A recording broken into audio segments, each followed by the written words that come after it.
Welcome to Ankur Astrology. If you want to buy premium, natural and certified gemstones in reasonable price, then please visit our website www.deepratna.com. Thank you. नमस्कार, जय श्री राधे। मैं अंकुर जोशी आप सभी के समक्ष एक नया विषय लेकर फिर से उपस्थित हूँ। मेरे प्रिय साथियों, देखिए, मेरे पास ऐसे बहुत संदेश प्राप्त होते हैं या लोग फेसबुक में, इंस्टाग्राम में यहाँ कहीं कमेंट कर देते हैं कि मेरी कुंडली का ये फ़ोटो है और आप मुझे ये बताइए कि मुझे फला फला रत्न सूट करता है या नहीं। तो ऐसी स्थिति में जब हमारी उनसे बात होती है तो वो कहते हैं कि मुझे उन पंडित जी ने ये रत्न धारण करने के लिए कहा है, लेकिन जब हम उनकी कुंडली का विश्लेषण करते हैं तो हम ये पाते हैं कि उन्हें वह रत्न सूट ही नहीं करता है। तो ऐसी स्थिति में आप निःशुल्क ही अपनी कुंडली में ये देख पाएँ कि मुझे ये रत्न सूट करता है या नहीं करता है। उसके लिए हम ये श्रृंखला लेकर के आए हैं जिसमें आप अपनी स्वयं की कुंडली देख करके ही यह ज्ञात कर पाएंगे कि आपको कौन सा रत्न सूट करता है, कौन सा रत्न आपको धारण करना चाहिए, कौन सा रत्न धारण आपको बिल्कुल नहीं करना है। इसके अलावा सभी रत्नों के उपरत्न भी मैं आपको बताऊंगा। कौन सा रत्न किस अंगुली में धारण करना है ये भी मैं आपको बताऊंगा। यदि आपको मेरे ये एपिसोड अच्छे लगते हैं तो प्लीज़ आप लाइक अवश्य कीजिएगा और अपने मित्रों को ये वीडियो जो है अवश्य ही शेयर कीजिएगा। इसके अलावा यदि आपने हमारे चैनल को अभी तक सब्सक्राइब नहीं किया है तो सब्सक्राइब करके बेल आइकन अवश्य ही दबा दीजिएगा। देखिए, आज हम ये समझेंगे कि मेष लग्न की कुंडली में हमें बृहस्पति का रत्न पुखराज धारण करना चाहिए या नहीं करना चाहिए, करना चाहिए तो किन किन स्थिति में करना चाहिए, और यदि नहीं करना है तो किन किन स्थिति में हमें धारण नहीं करना है। यदि आप ज्योतिष सीख रहे हैं तो ये श्रृंखला आपके लिए बहुत उपयोगी साबित हो सकती है। यदि आप ज्योतिष नहीं सीख रहे हैं और आप अपनी कुंडली के तरीके से ये समझना चाहते हैं कि ये रत्न आपको सूट करता है या नहीं करता है, तो आप बहुत आसानी से समझ पाएंगे। इस वीडियो को पूरा अवश्य देखें। अंत में आप ये पाएंगे कि आपके जो है छोटे छोटे कॉन्सेप्ट क्लियर हो गए हैं। देखिए, पुखराज रत्न होता है बृहस्पति का। बृहस्पति देवताओं के गुरु है। अब चूंकि रत्न का कार्य क्या होता है? रत्न का कार्य होता है ग्रह के बल में वृद्धि कर देना। यानी कि उस रत्न को ये नहीं पता है कि ग्रह अच्छा है या बुरा है, ग्रह अच्छा है या बुरा है, रत्न जो है उस ग्रह की शक्ति को बढ़ा देता है। यदि आपने शुभ ग्रह का रत्न धारण किया तो उसकी शुभता बढ़ जाएगी, और यदि आपने अशुभ ग्रह का रत्न धारण कर लिया, जो कि रत्न का कार्य तो पावर बढ़ाना होता है, तो उसकी अशुभ पावर को वो बढ़ा देगा, जिससे हमें और नेगेटिव रिजल्ट्स प्राप्त होंगे।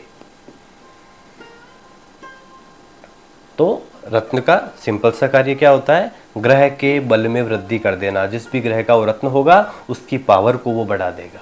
शुभ है तो शुभ पावर को बढ़ाएगा, अशुभ है तो अशुभ शक्ति को बढ़ाएगा, जिससे हमें जीवन में परेशानियां और बढ़ती है। अभी देखिए, आज हम ये समझेंगे कि मेष लग्न की कुंडली यदि आपकी है तो आपको पुखराज किन किन स्थितियों में धारण करना चाहिए और किन किन स्थितियों में आपको यह धारण नहीं करना है। देखिए, मेष लग्न की कुंडली यानी कि पहले भाव में यदि आपके 1 नंबर लिखा हुआ है, इसका अर्थ यह है कि यह मेष लग्न की कुंडली हो गई। अब चूंकि पुखराज जो रत्न है उसका संबंध बृहस्पति से है, तो सबसे पहले हम ये समझेंगे कि बृहस्पति इस कुंडली में योग कारक है या मारक है, राइट। चूंकि बृहस्पति और लग्नेश यानी कि लग्न में मेष राशि है, मेष राशि के स्वामी मंगल है, मंगल और बृहस्पति के मध्य मित्रता है, तो ऐसी स्थिति में मंगल ने यानी कि लग्नेश ने यानी कि कुंडली के मालिक ने बृहस्पति को एक बहुत अच्छा भाव दिया है, नवम भाव। यानी बृहस्पति एक तो नवम भाव के स्वामी है, दूसरा द्वादश भाव के स्वामी है। तो ऐसी स्थिति में चूंकि एक महत्वपूर्ण भाव है, त्रिकोण का भाव है, भाग्य भाव है, धर्म का भाव है, तो ऐसी स्थिति में बृहस्पति जो है मेष लग्न की कुंडली में एक योग कारक प्लैनेट होते हैं। अब देखिए बृहस्पति कहां कहां बैठे हो तो आपको रत्न धारण करना है बृहस्पति का, और कहां कहां बैठे हो तो रत्न धारण नहीं करना है, ये हम आज जो है समझने वाले हैं।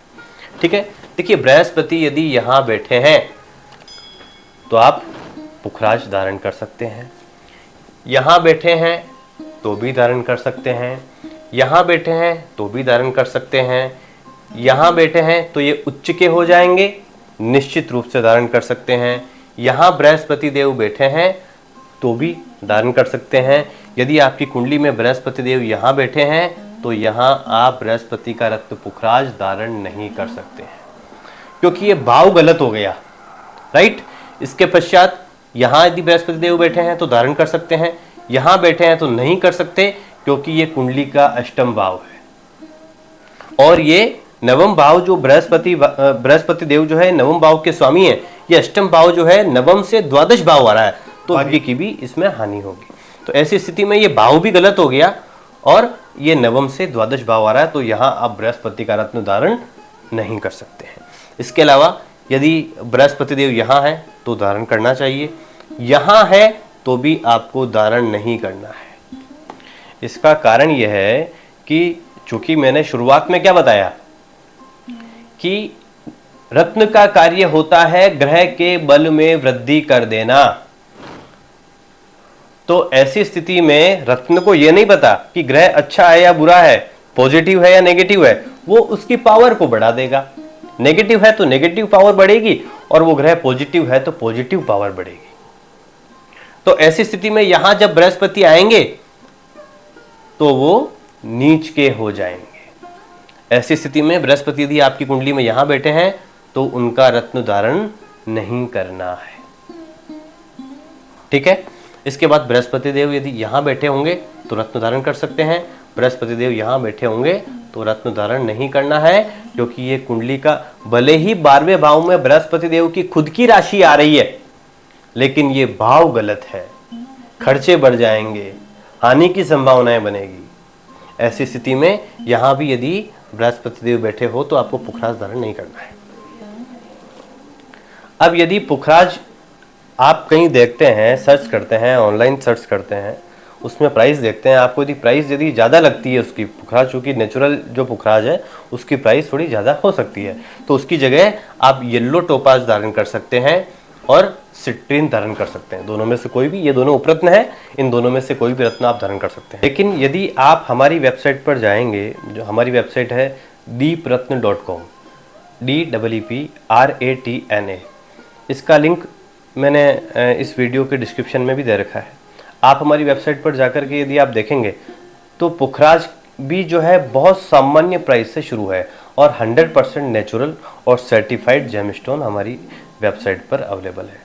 तो वहाँ जो आप हमारी वेबसाइट पर विजिट करेंगे तो किसी अन्य जगह यदि आपने येलो टोपाज देखा होगा, सिट्रीन देखा होगा, तो उससे कम प्राइस में हमारे यहाँ पुखराज अवेलेबल है, जो कि बहुत नॉमिनल कॉस्ट से है, और उसके बाद जो है जितना महंगा आप लेना चाहते हैं ले सकते हैं। इसके अलावा अब ये कब धारण करना चाहिए? बृहस्पति का जो रत्न है ये शुक्ल पक्ष के प्रथम बृहस्पतिवार को ही धारण करना है। इसके अलावा कौन सी धातु में धारण करें?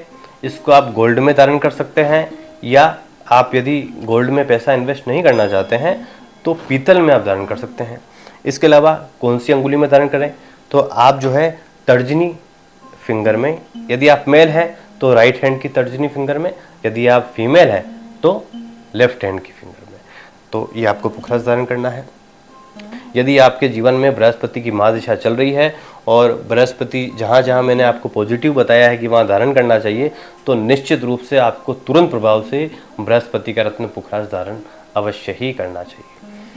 ठीक है, तो मिलते हैं हम अगले वीडियो में। आपके जो भी प्रश्न हो वो आप जो है कमेंट अवश्य ही कीजिएगा, तो वहाँ मैं उत्तर देने का प्रयास करूँगा। मिलते हैं हम अगले एपिसोड में। जय श्री राधे, जय श्री राधे।